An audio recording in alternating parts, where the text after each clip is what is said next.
Good morning, people! A day in my life here in Australia. Anyway, gawa ko ng aking coffee kasi dalawa na lang yung aking natitirang coffee. So, mag-Starbucks tayo for today's video. So, meron ako dito ang caramel macchiato, isang gatas at isang milk. Gatas at milk? Isang gatas at isang kape. So, wait there.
Kape tayo. So, here's my caramel macchiato.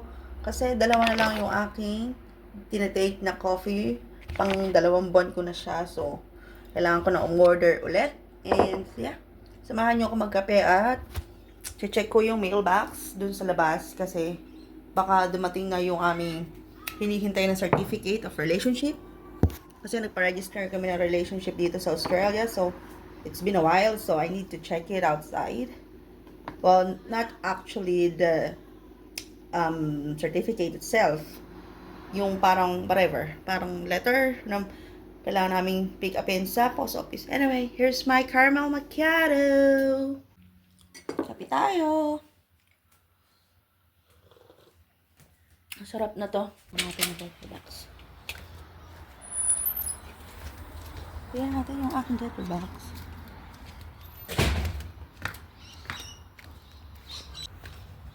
So, dito na tayo. Check natin yung natin letterbox. John Church. Church, Hooker, Airplan. Wala.